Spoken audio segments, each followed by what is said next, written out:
ice. You never know if it could change your life. Take a chance, you're neither wrong or right.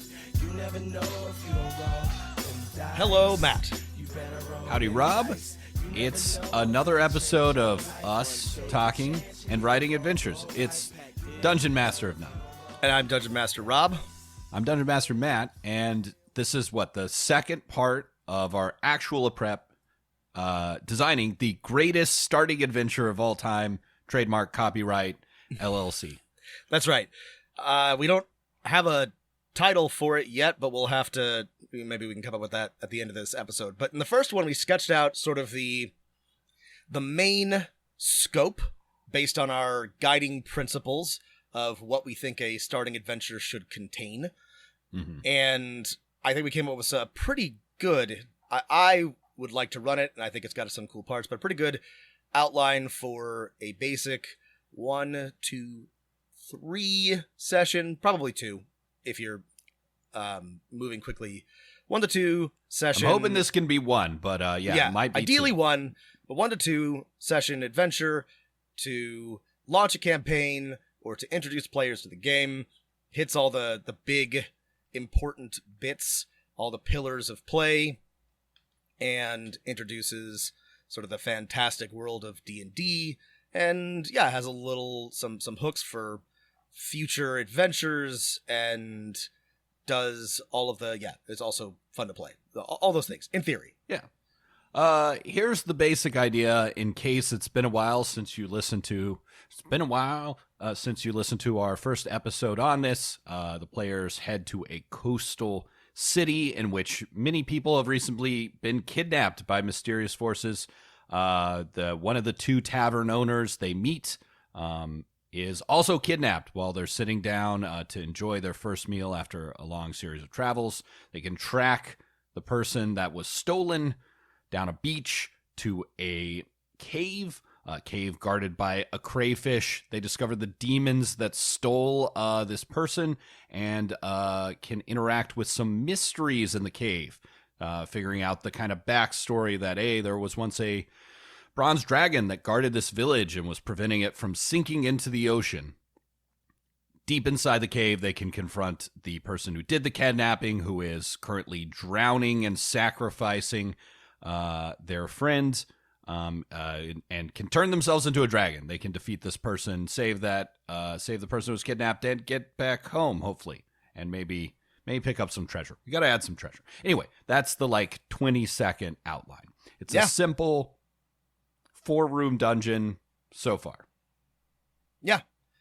And I think that's, I think it's a strong start, but now we need to sort of build out, flesh out, add a bit more detail where relevant. There are a few things that definitely we skipped over, so we're going to try to hit as much as we can.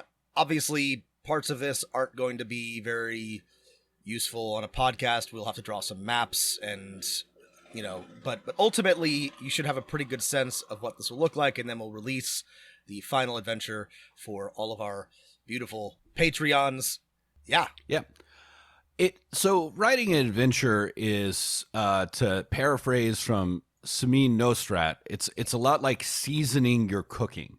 Like when you're first outlining, you definitely want to add spice. You want to add seasoning. You want to add salt. But you also want to add salt after the first couple steps are done. And then, depending on the dish, you may need to add in a little more salt after it's done. You got to salt at several different points. So it's like cooking some meat.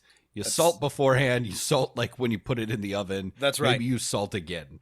There are many stages in the cooking process where seasoning is required, not just at the beginning, and certainly not just at the end. So now we're gonna finish our flavor profile. We're gonna build it out. Right. So before I've got a list. You've got a list. Some things that I've been thinking about. So let's just start with some general thinking things. Yeah. So one thing I was poking through Fizban's and some of the older books about dragons. I was reading up on bronze dragons, and I came across some interesting stuff that I think that we can use to add, again, a little spice a little, something to distinguish, especially our starting town and some bits about the adventure. So here's some thoughts that I have. Let me know what you're thinking. Okay, yeah. Hit me with this deep Dracononomicon stuff. So first of all, I was thinking about Bronze. I was thinking about our town name, and I thought we didn't really have a good name. Sure. What about something like, let's just call it 3 bells or 4 bells or 5 bells, and they've got 3 magical bells, bronze, right? Cast in time immemorial, for the dragon or by the dragon, and they ring on their own and they tell time perfectly, right? A little like 3 bell towers in the city, and it's, that's what the town is named for. Oh, that is super cool. I love a simple thing that is easy for the players to fucking remember what the name of the town is called, right? Yep. If the name of the town is Arcana Laxil, right. they're just gonna make fun of the name, right? Phil Saxerberg, yeah, right. Yeah. They're not gonna remember that, Sure. and mock it. So 3 bells, right? I think Lancashire, for example, right? Birmingham. Ridiculous names. Philadelphia, Okay. come on. Yeah.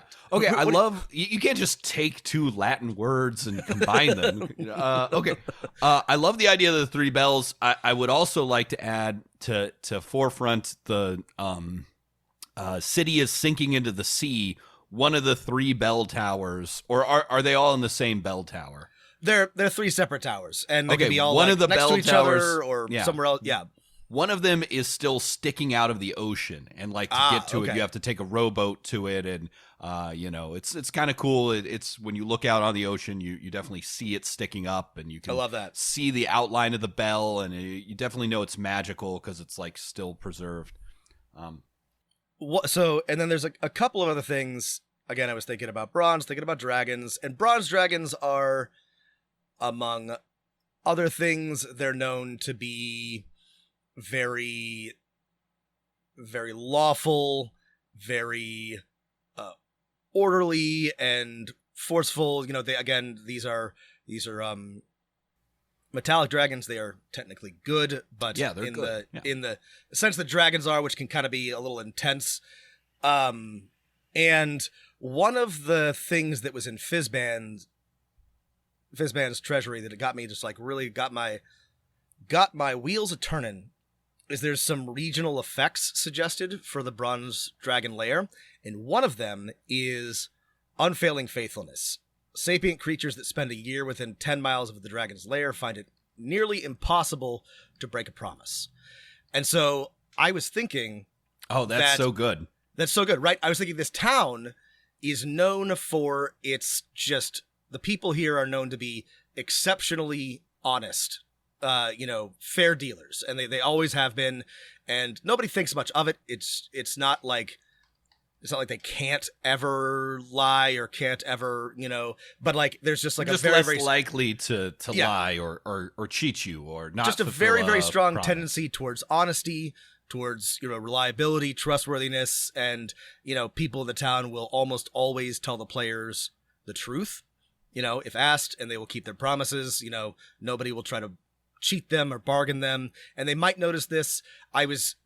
And I've got a couple of ways this can tie Except into for it. the one evil person we're going to hide somewhere. I was thinking we could tie this into a couple of NPCs, but I thought that these are 2 things that like would make this town very easy to remember, right? The bells and the sort of, everybody does what they say they're going to do. So this ties into, I know that one of the questions that we had, how do we, one, who was our villain and why do they do what they do, and how do we forefront that villain? And I think that, and we can go into more detail later, I think that the villain is a relatively recent arrival, and they've been finding, again, as they spend more time in the under the influence or near the influence of this Bronze Dragon lair, that they're having it's harder and harder for them to deceive people, harder and harder for them to break promises and kidnap people and do the things that they're going to do, which is why they've sort of like stepped up their timeline in recent weeks and months, because they're running out of time and they know that they're, they're in conflict with themselves as they're being influenced by this unfailing faithfulness effect. It's a great like background reason for, why are they doing this right now? Why aren't they just taking years and years to do this? Because this truly is a long-term problem. The city is dealing with, that they're dealing with. Right. Maybe that's maybe their plans were somehow, in fact, more evil originally. But as they've spent time in the town, they're like, well, actually, I should use this evil power to save the town, right? So they've dropped their evil goal, but they're still keeping their evil means.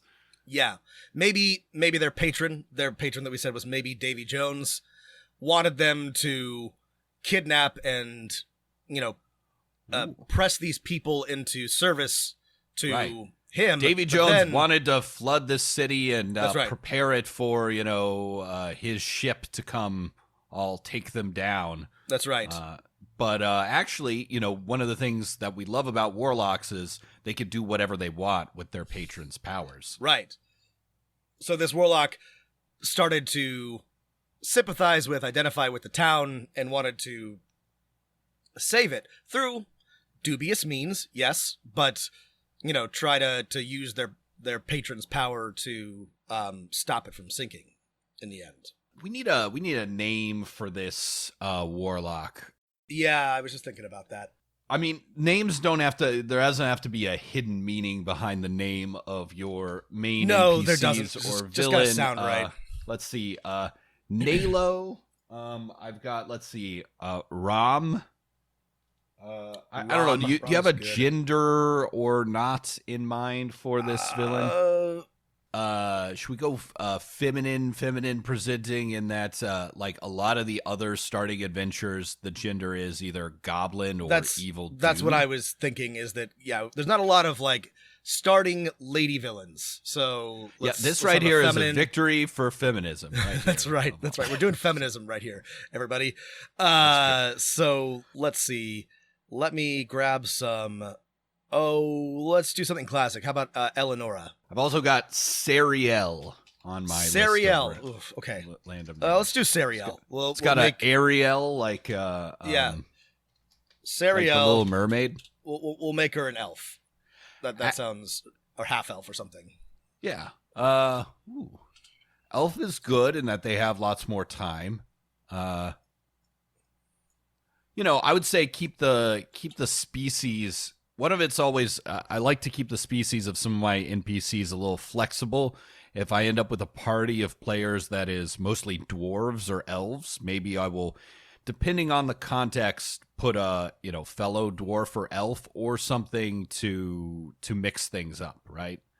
If you're like, there's no humans, maybe this NPC. Okay, I'm gonna switch that to a human. We'll leave it unspecified. Well, no, we can choose for our thing. I like half elf. I think half elf is good. All right, so Sariel is a half elf warlock. Her patron is Davy Jones. For now, maybe we'll change that. And she was initially going to drown the town, either one by one or all at once, to give Davy Jones more souls for his Flying Dutchman, but changed and started using her powers to try to save the town, to stop it from by sacrificing a small fraction of the town. Yes, in a terrible demonic sacrifice. That's right. And I think we were gonna say, and is this too complicated? Like when they came to town, they were posing, or she was posing as the apprentice to the town's wizard, or we said that actually they were the town's wizard that got corrupted. But I like that they're a new addition to the town. Yeah. So I was gonna say, let's talk about the list of NPCs that we should write out or include, at least like names of or lists of, for the town, because we want to have a few, but we want to have it limited. And then I have a couple of ideas for Sariel's relationship to these NPCs. So Okay, yeah, this is a good approach. Let's do the town NPCs before we do everything else. So we know we have a tavern, and I've got Yep. actually, I think, pretty good names stolen from the Dragonborn list, since they're Nice. dragon-blooded. The two twins, Patron and Para. I like that. I just wrote down Brindisi, which is the origin is bronze, so that's their last name. Patron and Para Brindisi. The Brindisi twins could be the Brindisi Tavern, whatever. I like that. Yeah, So you got- let's give it a better name than the Brindisi Tavern. Taverns in D&D always have to have, fairly cool names. Here's where we could add in a little dragon illusion. Okay. We want to forefront this to our players, and maybe this was, it could be the Dragon's Landing Tavern. It was built on what legend says a spot where a dragon landed. And, what about something. the broken scale or the shattered scale, and they've got like a enormous bronze dragon scale like above hanging the mantle. as their hanging as their what do you call it? As the shingle, as the shingle, yeah. Though it could be if you want to go Dragon's Landing, we could do that. I'm just thinking the weirder. Just think about all the tavern names that I know, and they're all something absurd. And the boar's bristle or the Last time I was in Portland, I walked by a tavern that was the Sports Bra. It was a sports bar that only shows women's sports. I was like, that's oh, right. very That's cool. brand new, actually. Yeah. Okay. Dragon's Landing. It's got a bronze dragon scale, and right. This is one of the first hints that there's not the first, but it's a clear reminder, if the players haven't asked around yet, that this town has a dragon association at its core.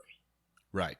And there's shingle, a big bronze scale, a mug of ale painted on it. I mean, it's huge. You can only imagine how big the dragon could be.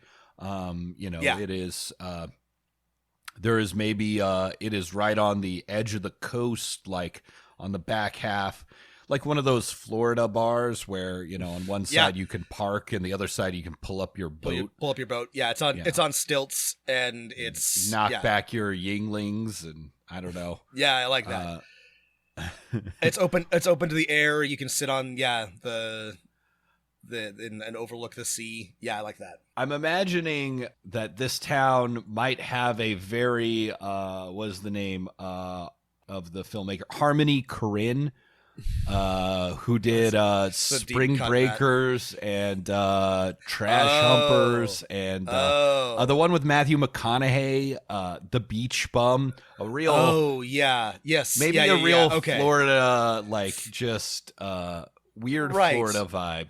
Beach town vibes. If you've ever been to coastal Florida or like Galveston or South Padre Island, or any of like the islands, off the Georgia coast, all these beach towns kind of have they got a vibe. American beach towns do. Yeah, that's right. Harmony Korine really lives in that ethos. Anyway, I got shorts, every color. Look at all my Okay. Right. I like this. Yeah. Which is funny because it's like a little out of place with the older stone and bronze, Right. Three Bells town, which is built on, which has centuries of history, but is kind of sinking. And so there's a mix in this town of old stone piers and small but regal buildings, and then shit built on stilts and rickety old boats and that sort of thing. Right. I like that. And I imagine maybe because of the blessings of the lair of this now deceased bronze dragon, maybe the fish has been bountiful and easy, and I was gonna say, everyone's honest and got that kind of laid, but instead of an honest uptight attitude, everyone, Right. I'm very nice. I'm an honest, a weird laid back surfer attitude. It's Right. everybody's hanging 10, and Right. it's because it's sinking, because it's kind of remote. It's not like a flourishing just like town, Florida. but everyone's got enough to eat. the fishing is good, the salt collection, the salt works is fine. People do okay in Three Bells. And compared to, when we often go like, this is an honest, righteous town, my mind even immediately goes to like weird Mormons or like pilgrim, creepiness. And I'm like, no, maybe. And honestly, if you're a dungeon master and you have to do a voice for an NPC, doing Surfer Dude voice, the easiest voice to do. It'll save you some trouble of having to like learn a different accent. Everyone can do a Surfer Dude voice. So this ties into something else I was thinking. Again, I was thinking. Can we add an NPC DJ drug dealer named Alien? James Franco's Alien. No, let's not. Okay. Everybody's got white people dreads. No. No. Your players can get cornrows before they go into the dungeon. No, sorry. I was thinking. Again, this is an honest town. It's a small town, pretty close knit. I was thinking it's also on the coast, lagoon, swamp, that it's got something like the Frisian, free holds or like Dithmarschen or something. It's got like a relatively democratic council, and they don't have a mayor, they have like a rector or a podesta or something like that. Somebody who's elected to the head of the council, and we should give them a name. There's somebody who can answer questions. Town council headed by John Podesta. I think that's what I heard you say. Not a Podesta, but that they used to be the name for the. Sorry, that's where. I like. Can't believe that guy's ruined history for me. It's so fucking annoying. It's like if fucking Hillary Clinton's PR person was named Nancy Noble or something, and yeah. Every single time I'm like, reading a history book, I'm just like, Noble. Anyway, Noble. Okay. So town council. Why don't we pick the members of the town council? 3 is a manageable number. Sure. There are 3 bells in the town. That's why the tradition is 3. How about one of them is our town wizard, because we've got a wizard tower, but we haven't said anything about. I also we talked about maybe the wizard is missing. As one of our hooks. So I think that's fine. So let's have He's a member, or she's a member of the town council. They're also missing. They may be a ghost. Okay. I like a ghost wizard. So the wizard, let's come up with a random wizard name. Balorax. And Balorax has gone missing. But Balorax has a tower, mostly well-liked, but has been missing for an indeterminate amount of time. And are we saying that our villain offed them as they were maybe the only person in the town with the power to kind of stop them? No, I kind of want to leave, so you can disagree with me. I kind of want to leave the wizard disappearance as a unassociated hook for the future, and also just something to add texture to the game. I think that our warlock Sariel should have been posing as the apprentice or under study to the cleric of our temple.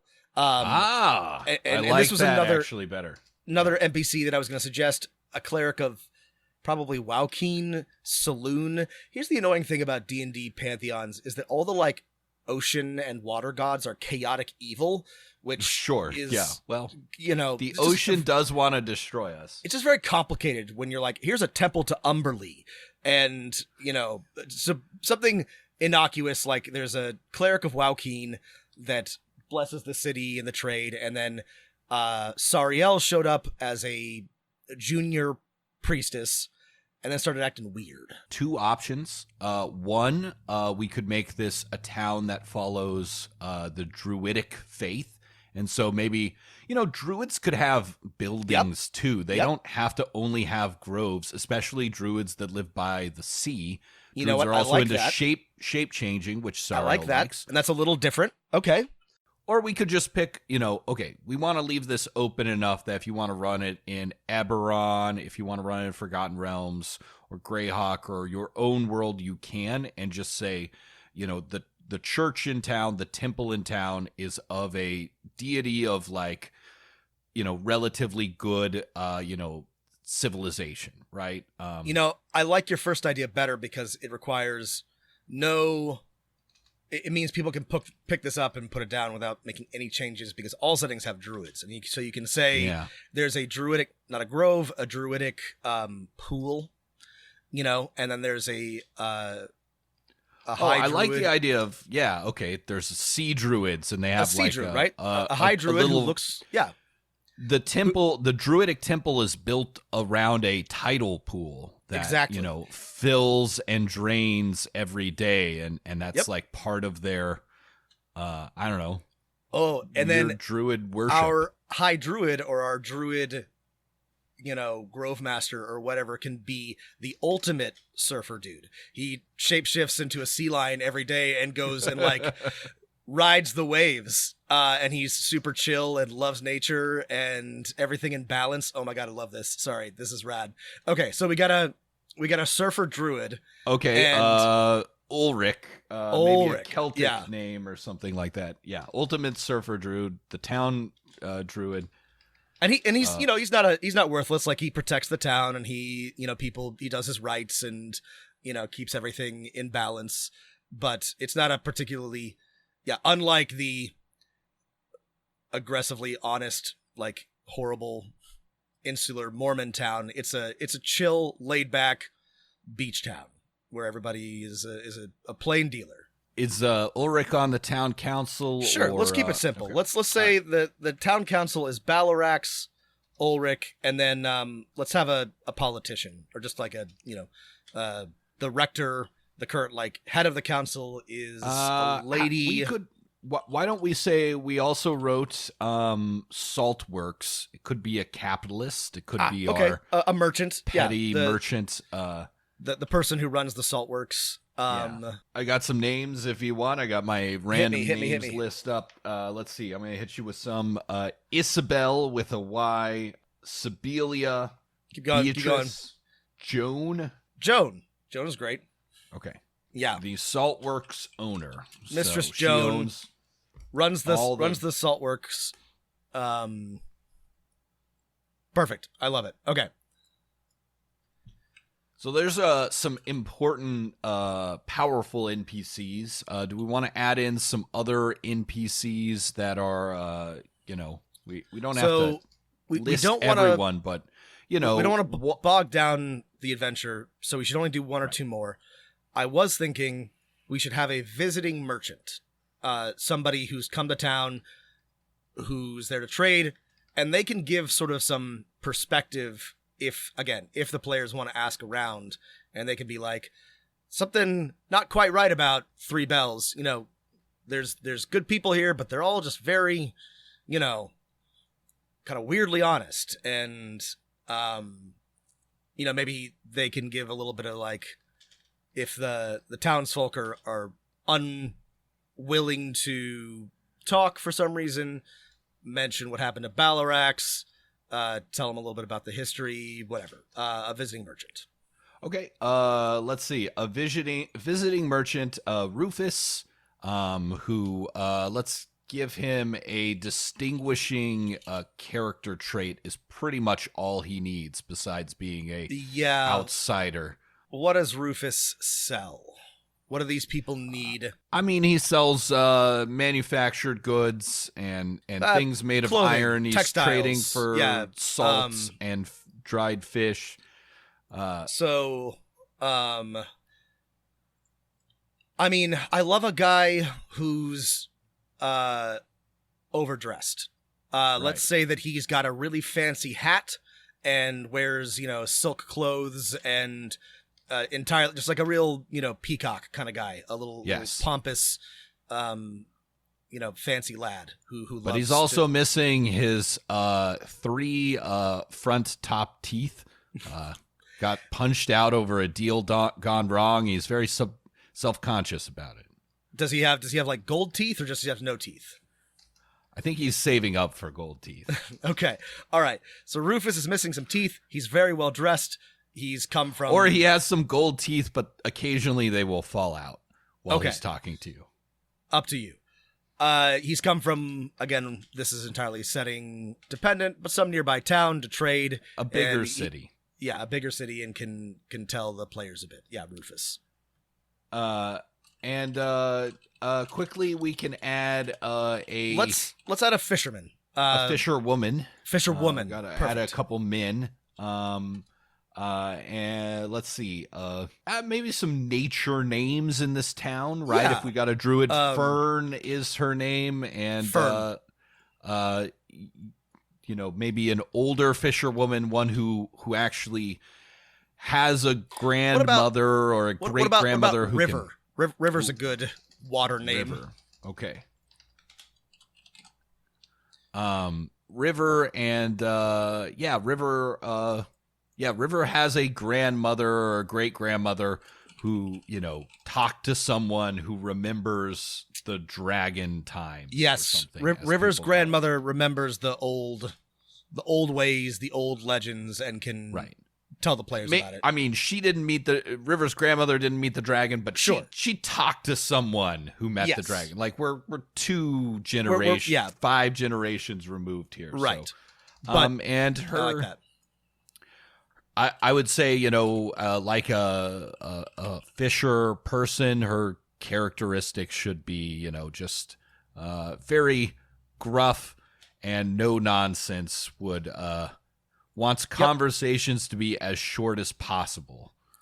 Terse, but fairly busy, not unkind. Just, to the point. Yeah. We've got the NPCs fleshed out a bit more. Oh, let's add a little bit of all these people. None of them are evil. Things we want to add more hooks for what could happen later. We mentioned this town might have an alchemist. What about a kind of evilish alchemist or someone who is, doing something that is not great in the town? That is I like separate that. from. We mentioned. Here's the thing. You mentioned, I thought this was a good idea, you mentioned pirates nearby. Oh, yeah. What if we have somebody in town who is not obviously a pirate, but is clearly they only have one parrot yeah. and a monkey. They're missing a hand, but they got a regular wooden hand instead of a hook, and you're like... they're trading black powder to pirates, right? They sell black powder to a pirate ship that is nearby. And then what is the name of that nearby pirate gang or ship that the rumors have said ship... that people maybe believe is responsible for kidnapping people. For all the disappearances. Ooh, that's a good one. It's a good question.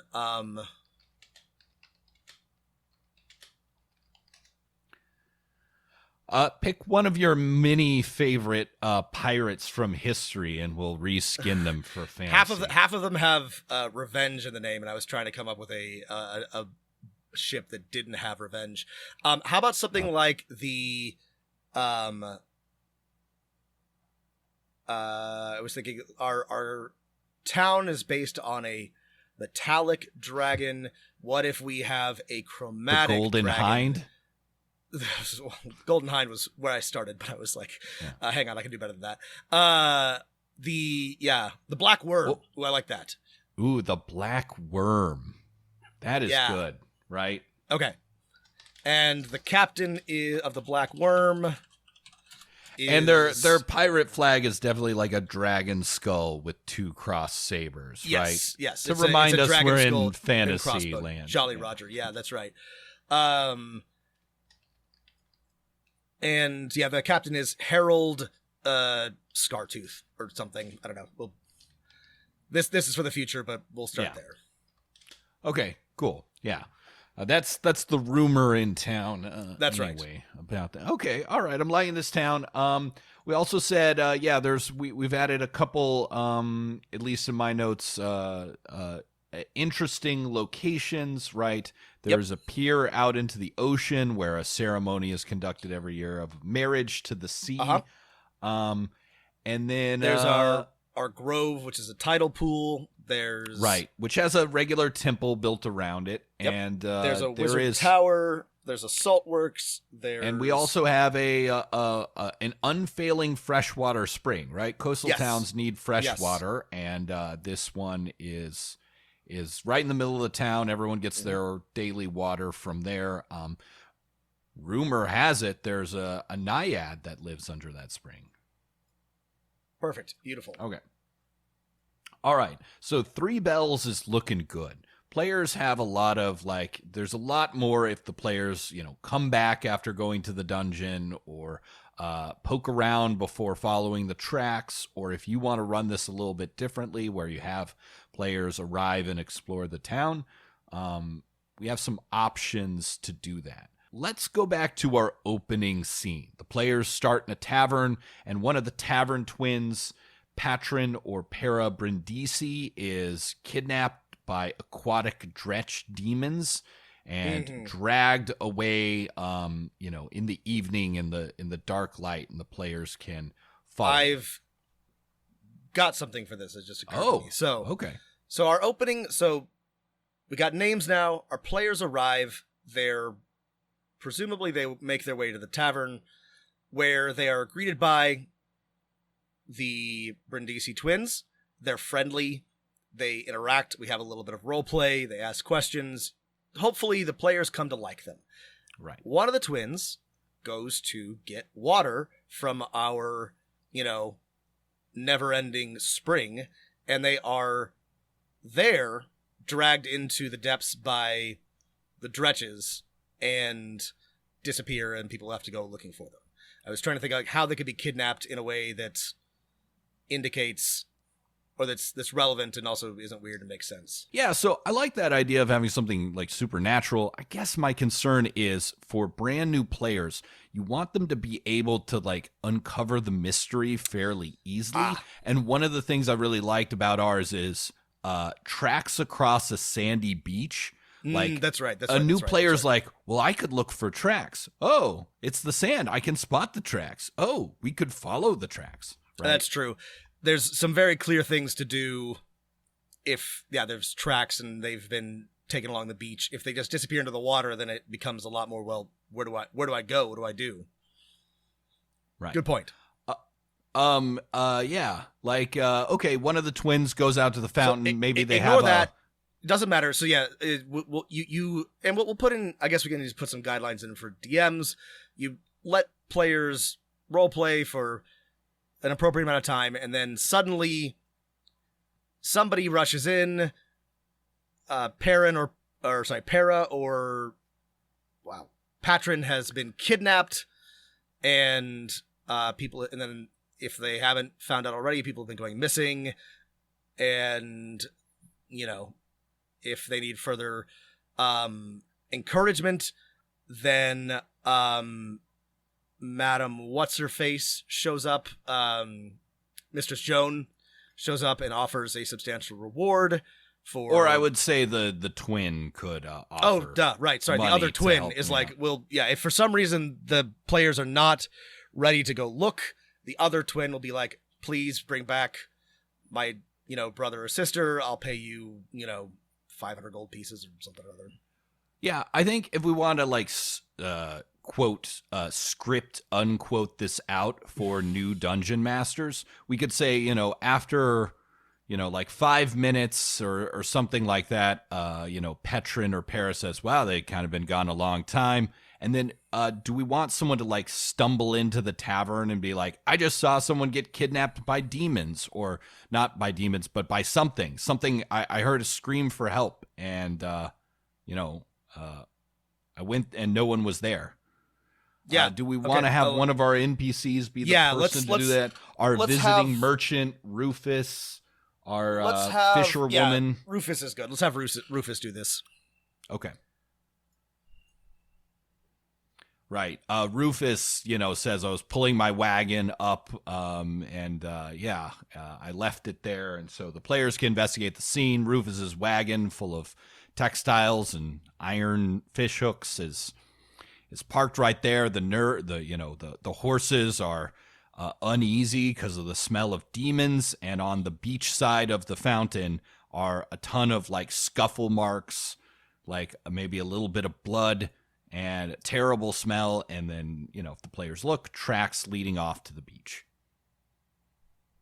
Perfect. I love that. Yeah, and we should script it out, but also make clear to the DMs, feel free to break from the script or do something different, but here's the steps you should take if you're not sure how to move the adventure forward.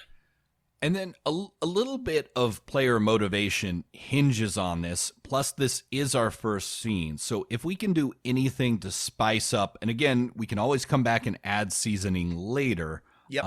Perrin and Petra, and make them seem cool but not annoying, people the players like. If we want to make the tavern like as awesome as possible, like maybe they have because this is a beach town, and occasionally during, not right now, but during the summer or winter months, rich people from the city come to hang out and bathe in some of the tidal pools. Or maybe there's like a regatta that comes through and they stop, their sailing vessels like once a year to resupply and party and whatever. But yeah, I like that there's, yeah.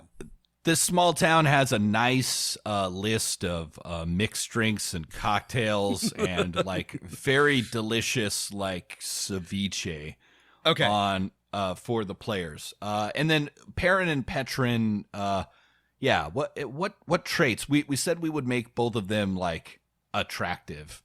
Right? Sure, that's a good trait. We could to just make describe them care as about an they NPC. have scintillating smiles, bright, let's call them, hazel eyes with flecks of shining bronze, right? They've got the dragon eyes. And I think, and this is the part that's a little challenging for the DM, but, a lot of it is just in how you play them. They're friendly, they're gregarious, they're generous. They give a free round to the players. They, offer them snacks or something. Right.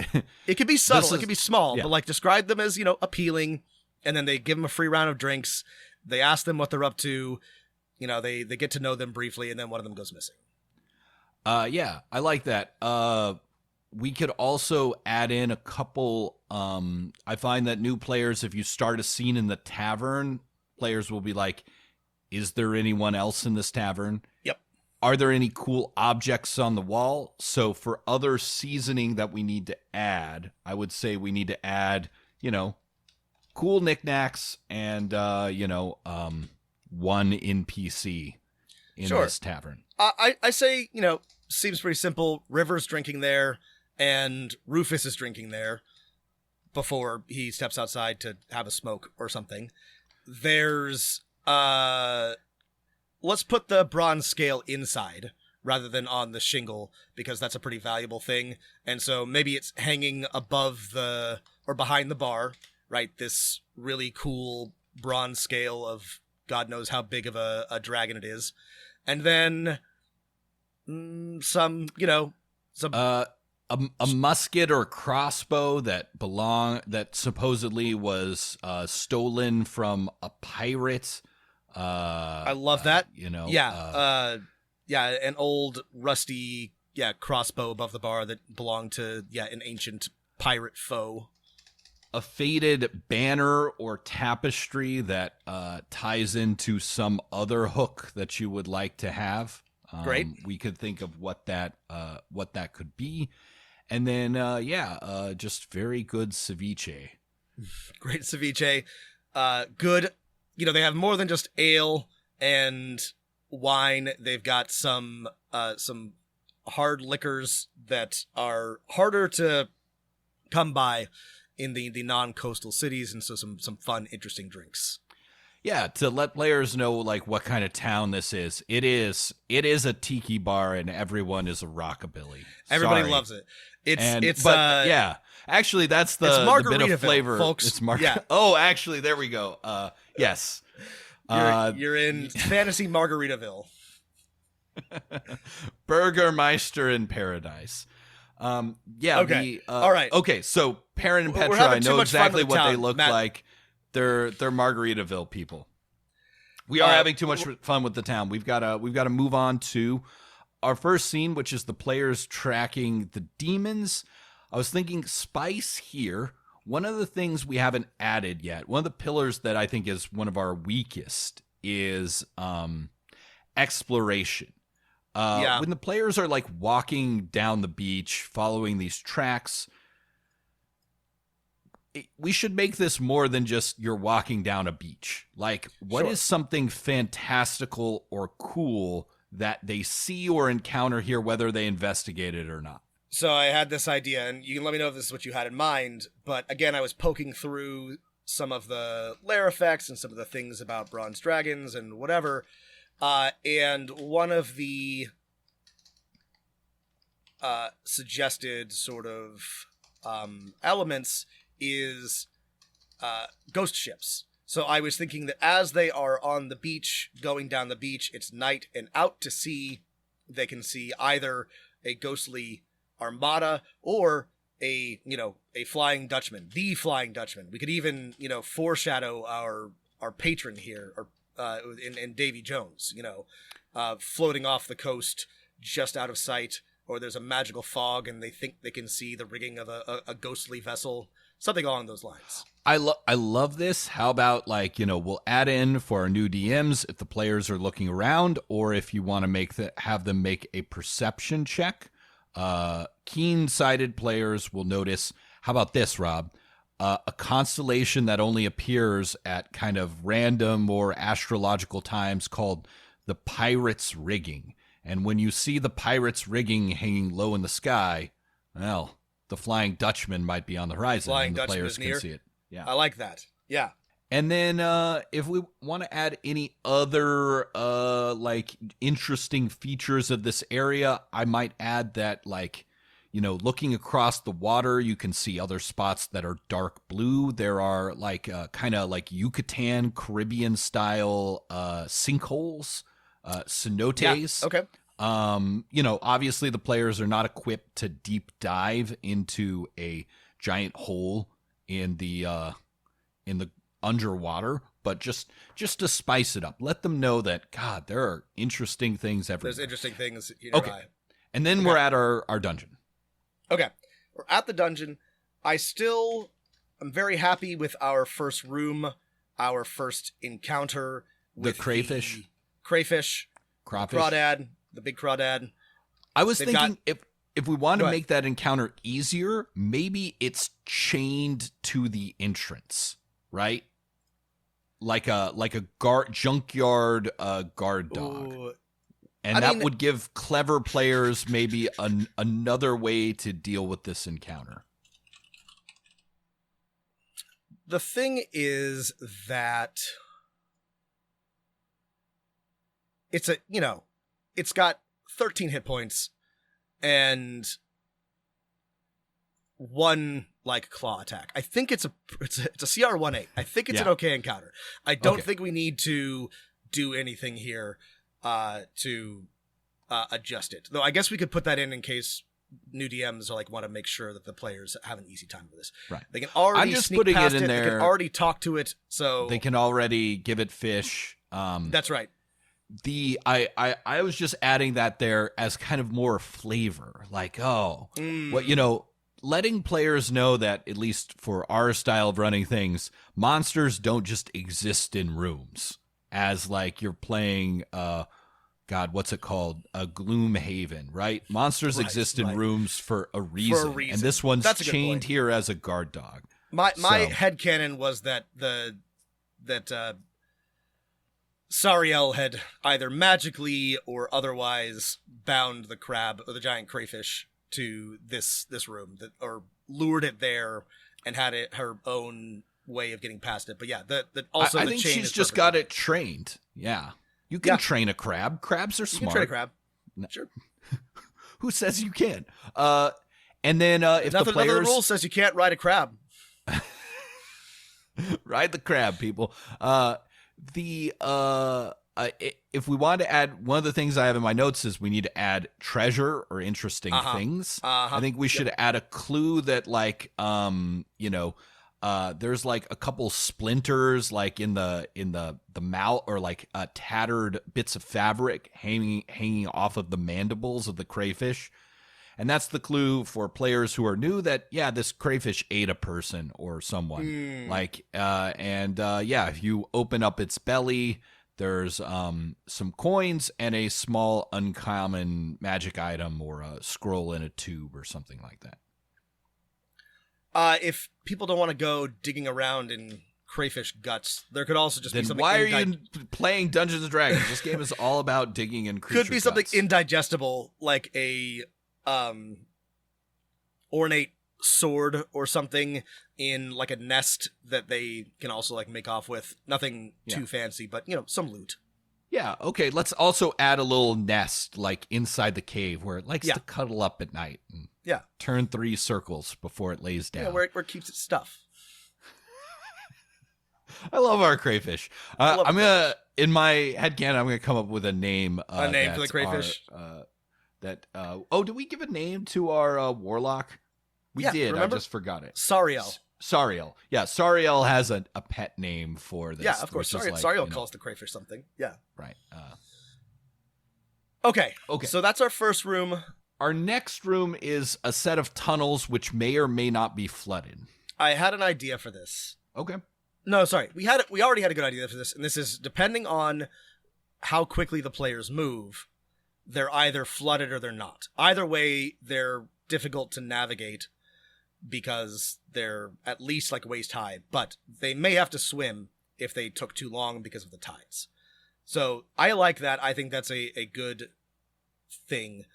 I also thought that, well, if we want like an obstacle here, there's some pretty like easy, like a geyser or some occasionally like water rushes through these tunnels. Nothing that's going to kill anybody or really cause major damage, but would be something that you'd have to avoid and sort of like work around. Just as sort of like an obstacle to overcome. Yeah, I like that. I think one of the purposes of the tunnels is if players take the most obvious path, which they often don't, right? If they walk through the tunnels and they look around, you can say, well, there's a bunch of holes here and everything's wet. And you imagine at certain times this tunnel is full of water. And I think it's enough for new players to say, God, my dungeon master is so smart. Like, when we do things matters, right? And if you want to add a geyser here, right, when a wave hits or something outside, then yeah, that's a good idea.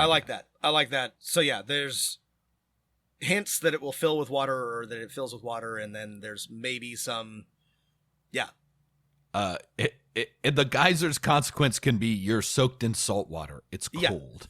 Yes. Or you're knocked down and then you have to stand up. Nothing overwhelming. You're basically embarrassed, which is basically, but this is good. It's kind of building the ominousness of, there are things in here. We have crossed, when we entered this cave, we went from the safety of a nice Florida fishing beach town to into the unknown. Next, we come to the entrance of the Bronze Dragon's audience chamber. And this is where we have finished stone and a summoning circle. We have dretches gnawing and fighting over bones. I like this mosaics. Room. I like this room a lot. We need to add some details, but we can do that in post. What's on the mosaics? Are there some details about the statues? But that's just flavor. We can iron that out later. I think the core of this room is good. The summoning circle, the first real encounter with the dretches, and I also think that this is where we see our dragon's name for sure, if the players haven't encountered it already. And we came up with some ideas, what were the names I wrote down? Serix, Aconix, Lamvir, Behero, Felcerix. Felcerix. I slapped a bunch of them together. We'll stick with one I like of those. that one. I Let's go think with the that complicated one, and then Cerix is is the for short, normal right? name. Is everybody Cerix just is a really good dragon name? Yep. sound. It's got the S for lizards, the X for Ix. fantasy. Yeah. Um, So they know okay. the full name, and which will come in handy later. I imagine it's an official title like Enter Mortals to, the audience chamber of Cerix and be blessed or something like that. Which may be a little ominous since there's all this demon stuff. Players are still figuring things out. But that's just how put in bronze dragons talk, It sounds like intimidating, but they're just, very like stilted, formal kind of, it's they wouldn't be wrong to think this is a little bit intimidating, but also that's just how it's just how and I love, instead of murals, mosaics. They kind of have that could be filled with water vibe of like a Roman bath. And so we should have 2 or 4 mosaics depicting scenes that Cerix would want visitors to see. So maybe a mosaic of a dragon holding back the waves, a mosaic of a mosaic of the dragon blessing or interacting with his subjects, and one of him founding the village. How about that? Yes. And then maybe this would be another potential hook. How about Cerix supposedly slaying or driving out an enemy, Perfect. driving out 3 black dragons or blue dragons. How about a something kraken? like that. How about he's driving away a kraken? Yeah. Yeah. Driving away a kraken and a bunch of boats full of Sahugin, who are probably Kraken still living in those cenotes. Cerix. Perfect. Battles kraken. Wonderful. Okay, cool. That will be super flavorful. And then we've got our basically magical trap plus room with a bunch of fountains and pools and maybe a magical sculpture. We've got water clocks. So we've already spent a lot of time. I wanted to revisit this room though. And I had a few ideas because what we had was good, but I felt like we weren't quite there. So we had like a floating sculpture and a bunch of water clocks. So let's fine tune this. So okay, I was thinking that we still have the water clocks and they're counters or countdowns or there's one that measures the tides. Maybe there's one that tracks the emergence of hurricanes, another that measures when there's going to be a major flood or something like that. And then I thought if we want to add further something interesting for the future, there can be one that's sort of like counting down and it's the biggest one and it's not clear like sort of like what it's referring to, some catastrophic future event or something like that. But the water clock room is there to sort of keep track. It's like a climate lab. It's like it's for people to keep track of the natural world and protect themselves from natural disasters basically. Okay, I like that. I think I would also add there can be so many magical interesting things here.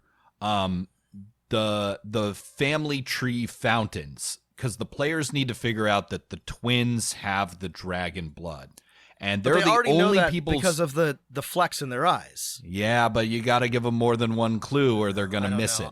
I don't know about the family water clocks. I'm sorry, that feels very complicated to me, and I don't know that it's going to be easy to depict.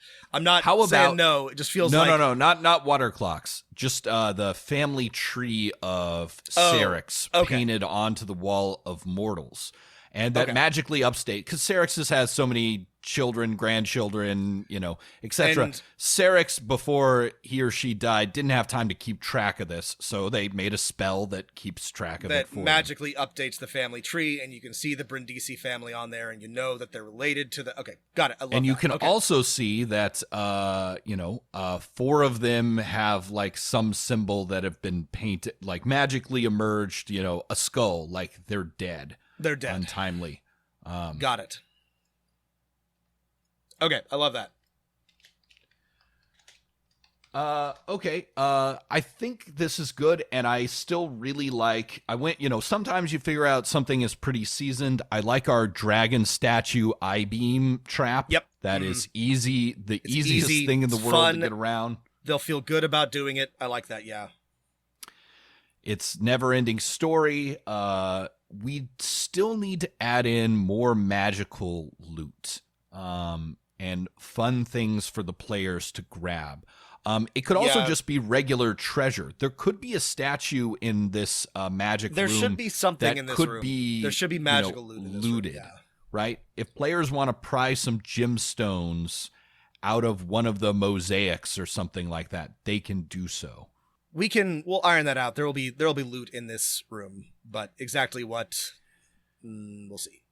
The other thing I was thinking is if we're really trying to hit D&D basic tropes for new players, the two we're like missing is I guess like a mimic or one of the stupid dungeon monsters that was developed just to make life difficult, like a Yes, piercer I or a was cloaker. Thinking about that too. We need a really annoying dungeon monster, and yeah, we have room for it in the next. There could absolutely be a mimic in Cerix's horde, which has mostly been looted by Sariel. Yeah, okay.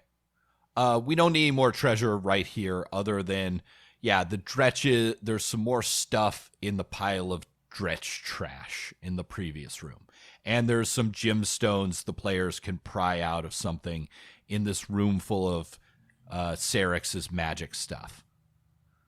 Let's get on to the throne room and the final encounter. Okay. So the throne room, I like the general structure of it is awesome. There's flowing water. There's a throne where in human form Cerix used to entertain his subjects. There's more statues. There's more mosaics. And there's a drowning box. There's a, prestige style, box filled with water that as soon as the players enter, as soon as they enter combat with Sariel, the twin gets dropped into. And then, so we've got Sariel. I want to add a couple things of Sure. basic spice before we even get there. When the players move past the magic room to where they can see the trap, the players can hear something going on. Yes. Now that they have time we want to give them as much time as they want to, press a magic button in the magic room. But once they get to the trap and they're like, that adds a little urgency for getting past the trap. They can hear chanting and if players have this, language, it's in Infernal. If they don't, it's in an evil sounding language, right? Great. They can hear, because this is what Sariel is doing. They are doing some ritual. Perfect. I love that. Okay. So they can hear. That's exactly right. They can hear what's happening. And they know that something's going down, and presumably they rush onward. So I think I am just using, and let me know if this is a good thing to base this off of, the Mage Apprentice for Sariel first encounter. First encounter is Sariel plus an imp of some kind, a toned down imp, and a Mage Apprentice has not pseudo dragon. I was thinking. Ooh. An evil pseudo dragon. That might be too many dragons. It might be confusing for the players. Too many dragons. Okay. then no, that's good. An imp is fun and different. You're right though. Let's mix it up. An imp, that's their familiar, or that's Sariel's familiar. That's classic Not too powerful. D&D, right? It's also classic D&D. It's annoying. I love it. No, that's right. Imp. Though, let's see, which is the demon one? Everything else has been pretty chaotic evil. The imp might be lawful. No, sorry, it's not. Quasit. Yeah. Is it Quasit? It's a Quasit. Yeah, I think it's Quasit. Oh yeah, you're right. No, the Quasit's the demon. So yeah, they're basically indistinguishable. But yeah. Okay. The imp has that sting, which is actually kind of dangerous. The Quasit is a little bit less. Right. Not going to take anybody out with poison by accident. So okay. Right, and it can turn into Centipede. It's fun. It has the scare ability. And we describe it as a sea monster Quasit. It's got gills. It looks like a miniature version of the creature from the Black Lagoon. Yeah. I love a Quasit. Okay, so it is a mage apprentice, or we could go with druid apprentice. I didn't know this was. This is from Frog God Games. Never mind. That's not in the SRD. Can't just go around making stuff up. Yeah. But we're going to use this as our base for the stats. We said we would give them magic missile plus, maybe like grease spell or something, environmental like effect. And then that's pretty much it. It should not be hard for the players to take them down. They have maybe only slightly more hit points than one of the players. So that is fine. Yeah, as statted second level, maybe. Right. Enough to survive a couple hits, get one or two spells off. And then we go to phase 2. And then we want to put a huge shout out for listener Tyson for suggesting something from Fizban's Treasury of Dragons that we talked about during our review of that book and was definitely in the back of our mind when we were making this. Completely forgot about, which is there is a monster in Fizban's called a dragon flesh grafter and a dragon abomination, which is exactly what we had described Sariel the Warlock as doing before, turning themselves through dark magic into a dragon. Okay. I love it. So thanks, Tyson. We are absolutely going to use, I think, the dragon abomination, which is described as a dragon with still a few disturbing Cronenbergian human features. It is a little high for our players. It's CR6. Yeah, so we're going to have to modify this, and you'll see the specifics in the final version. It's got a couple of passive abilities, a miasma, regeneration that's just going to cut entirely. Probably those are hit points. Two, and this is useful advice for people doing this on your own. Like regeneration, that's too much for like level 1 or 2 characters to deal with. Yeah. We're going to probably cut its hit points in half, take away it's got 3 attacks, we'll give it 2, and then we just need to adjust the 2 hit and damage down to what will be appropriate for maybe a CR2 creature. That's all very, very easy to do, and that should be much, much more manageable. It'll take a few, it'll definitely be tougher, but it won't be too much for a level 1 party. No, and maybe one of those... Maybe one of those magic items that we haven't put out yet is something that can help with this encounter. A potion or a thrown object, a consumable of some sort that in dire straits they can use to help take down this dragon flesh abomination. Right. This still has, like a 5-6 recharge lightning breath. The dragon flesh abomination has acidic breath, but we're changing that to lightning breath. And let's say holding one of the iron rods gives you resistance. There's probably a potion or a ring of lightning resistance hidden somewhere earlier.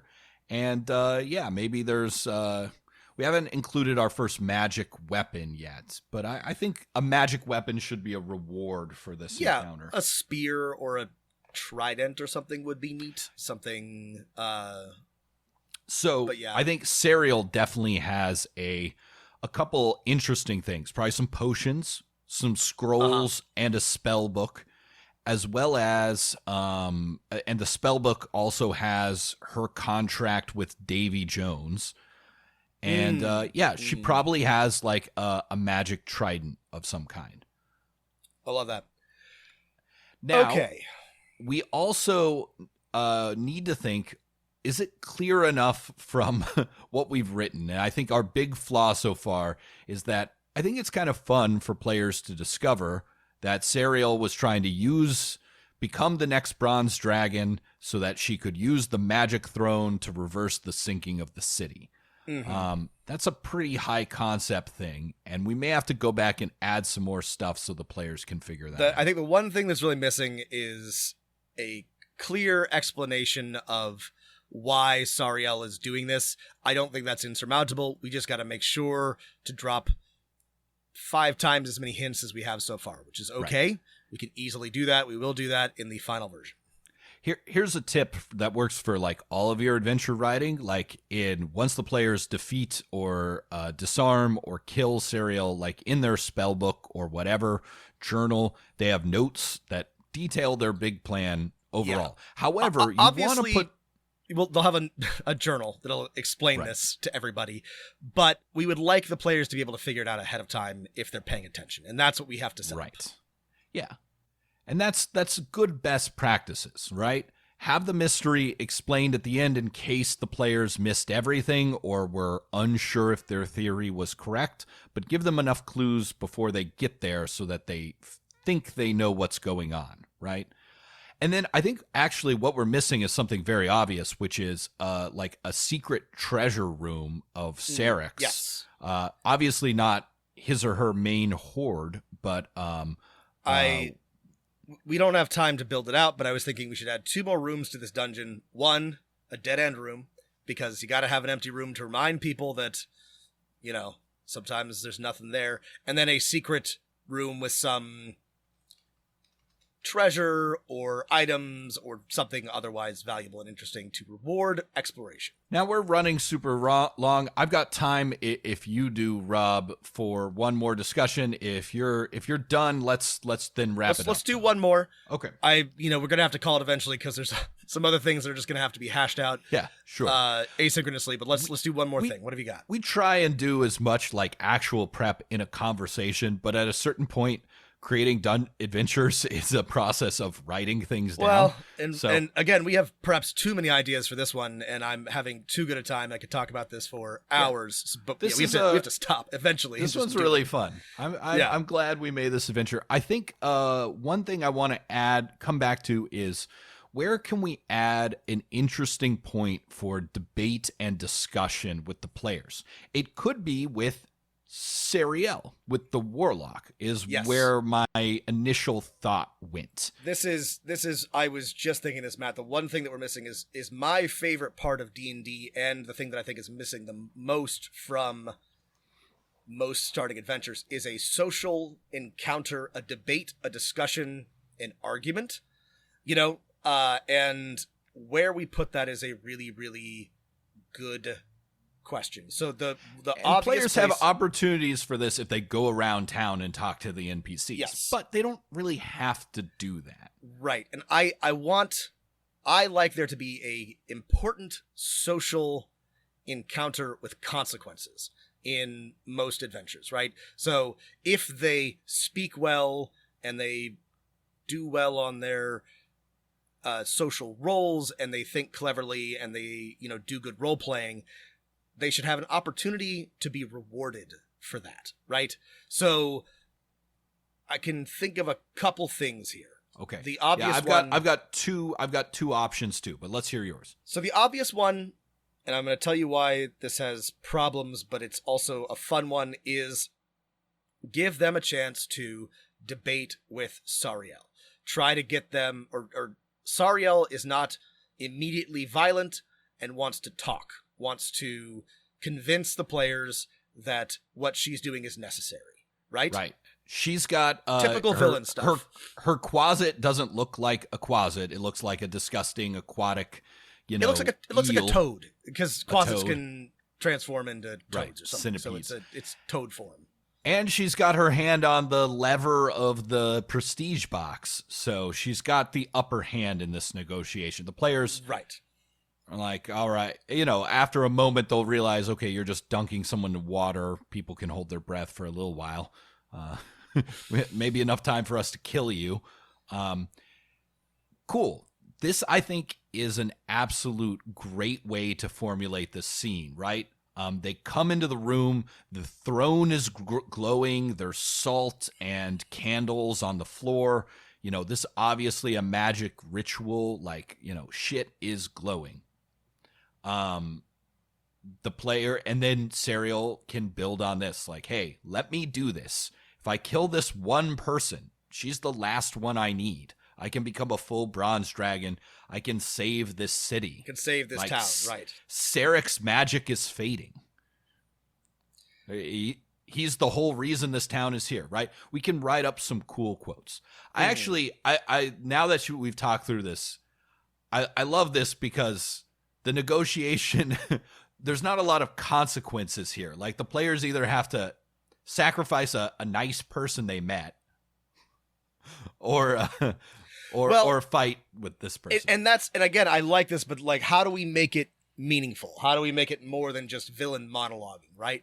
If the players make a good point to Sariel, or if they convince her that she's misguided, what benefit, how do we reward them for good role playing, I guess, is the one thing that I think we're missing. Absolutely. I think here's two options. One, they could totally avoid our super cool combat encounter by convincing Sariel to not be completely evil and murder a person. But now they've murdered several other people, and they're like, I'm not coming back with you. You will have to fight me if you want to take me into the authorities, right? There's where I draw the line, right? I like that. So yeah, I can think of two ways this goes. Add one more thing, which is go ahead. If we want to include a cool combat encounter anyway, backing down will mean consequences for Sariel, which is that Davy Jones sends a demon after them. I was going to say that the benefit, if they talk Sariel into not dunking their friend, then one, their friend doesn't get dunked. That makes the combat easier. And then two, even when Sariel tries not to fight, Davy Jones triggers her dragon transformation anyway. And then they skip phase one. They skip phase one and then have to fight the abomination. So that feels like a good, here's your sets up consequences. Davy Jones as a villain. Yes. You can hear like his voice echoing through the temple. You've betrayed me for the last time, Sariel. Right.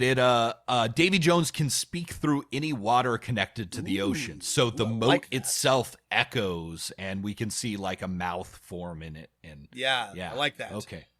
Oh, that's cool. so good. Okay. Now, actually, I'm going to suggest one more thing because I think this is a great social encounter and hits the pillar. But, again, social encounters always get the short end of the stick. I think we could add in another optional one somewhere. And I think a good way to do this is to have a prisoner or a ghost somewhere in the dungeon, right? A real fan. Oh, sorry. My three options I have in my notes are prisoner, ghost, trapped fae that the players could encounter somewhere here. And it's not critical to the plot. Like, if they meet this person, like, fuck off, ghost. They can, right? But they're like, I played this. I want to play this game so I can talk to a fae or a ghost. Then you get to do that. Matt, this is so good. I love this. And a trapped fae is perfect because that, in my opinion, because that gives us a chance to bring in some of the creatures that were too powerful to use as enemies, but are totally relevant to this sort of adventure. So a marrow, a maybe even like a naga, or it could even be like a bound Marid or something that is powerful but trapped until Sariel is dealt with, and then they're released. But they're willing to share information and aid with the players, but of course, they're Fae, and they can't be trusted, and they're How about just a as likely... Selkie? Ooh, yeah, that's perfect. Yeah, a trapped Selkie. Yeah. A Selkie or a Swan Maiden, less Yes. powerful than a Nereid, and definitely more mythological, right? Yes. Nereids Yes. are, Selkies. I feel like what we could do, because I actually don't have anything beyond this, is read a couple Selkie folklore tales and twist one of them and put a Selkie here It's that actually a really Serial great or something has done. Selkie movie. What's it called? Song of the Sea. You should watch it if you haven't. It's an Irish animated film, and it's really, really good. But yeah, let's read some Selkie tales and like come up with some just a little bit of dialogue for a trapped Selkie who is, again, a Fae. Not unhelpful, but also maybe a little mischievous, puckish, might be causing problems just to cause problems, and maybe even makes a deal with consequences if we want to write that in. Yeah. And this Selkie could have been imprisoned. We have a lot of options to work with that we got to think about. This Selkie could have been imprisoned by random chance. That often happens to Fae. By Davy Jones, by Serial, by even Syrinx himself. Maybe Syrinx as a lawful bronze dragon is like, I'm fucking tired of these chaotic ocean Fae messing with my perfect beach town. Maybe this Selkie, crossed a line, and Syrinx was like, stop and knows that. some stuff about Syrinx. If the Yeah. players are like, I don't understand these murals, what's going on? This Selkie Actually, can this is provide good. some The Selkie clues, the Selkie a can be magic sort of like item in return for freedom. Selkie can be our DM tool for like answering any questions that they didn't figure out on their own. And yeah. Actually, Rob, let's combine this with your dead end room. Yes. Okay. Perfect. Where the Selkie's in there. After there is a tunnel out of, there is an obvious straightforward thing, but there's also a tunnel out of this magic room after the players fight the Dretches, where they can find the trapped Selkie.